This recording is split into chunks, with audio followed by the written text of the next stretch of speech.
Iran ప్రతిదాడులు కొనసాగిస్తోంది. ఇజ్రాయెల్లోని Tel Aviv, జెరూసలేంలపై క్షిపణులు, డ్రోన్ల వర్షం కురిపించింది. అజర్బైజాన్ పై దాడులు చేసింది. ఒమన్ పోర్టు పైన దాడి చేసినట్లు తెలుస్తోంది.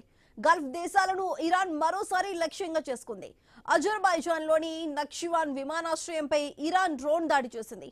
అది విమానాశ్రయ సమీపంలో కూలిపోయింది. మరో డ్రోన్ పాఠశాల వద్ద పడింది. బహ్రెయిన్లోని ప్రభుత్వ రంగ ఆయిల్ శుద్ధి కేంద్రంపై ఇరాన్ దాడులు చేసింది. అయితే ఎలాంటి నష్టం జరగలేదని బహ్రెయిన్ వెల్లడించింది.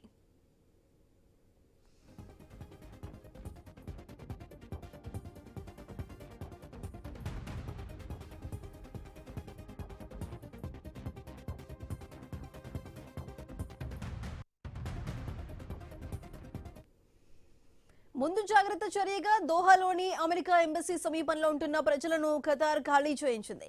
నగరంపై క్షిపణి దాడి జరిగింది. తమ అల్ జఫర్ ప్రావిన్స్ లోని దూసుకువచ్చిన డ్రోన్ ను కూల్చివేశామని సౌదీ అరేబియా వెల్లడించింది. అబుదాబిలో ఉన్న అల్ దఫ్రా అమెరికా వైమానిక స్థావరంపై డ్రోన్ దాడి జరిగింది. కువైట్ తీరంలో ఓ నౌకపై దాడి జరిగింది.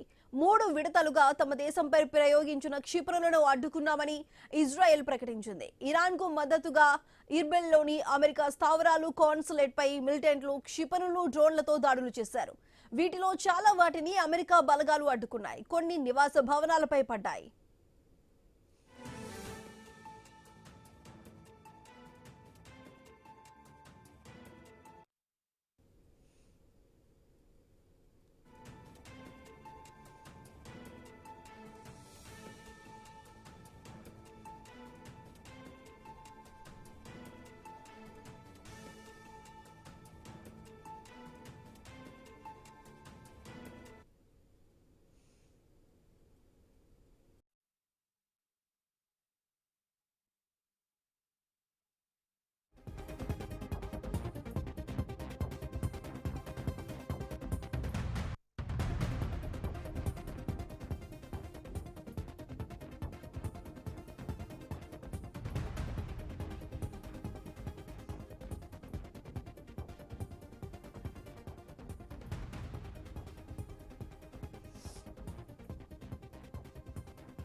ఇరాన్ పై అమెరికా భీకర దాడులకు పాల్పడుతోంది. B-2 బాంబర్లతో విరుచుకుపడుతోంది.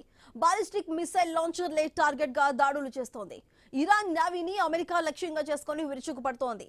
డ్రోన్ క్యారియర్ నౌకపై దాడి చేయడంతో అది మంటల్లో చిక్కుకుంది.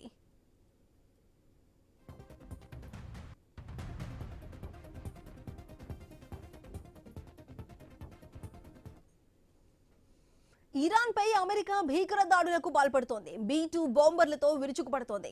బాలిస్టిక్ మిసైల్ లాంచర్లే టార్గెట్ గా దాడులు చేస్తోంది. ఇరాన్ నేవీని అమెరికా లక్ష్యంగా చేసుకుని విరుచుకుపడుతోంది. డ్రోన్ క్యారియర్ నౌకపై దాడి చేయడంతో అది మంటల్లో చిక్కుకుంది.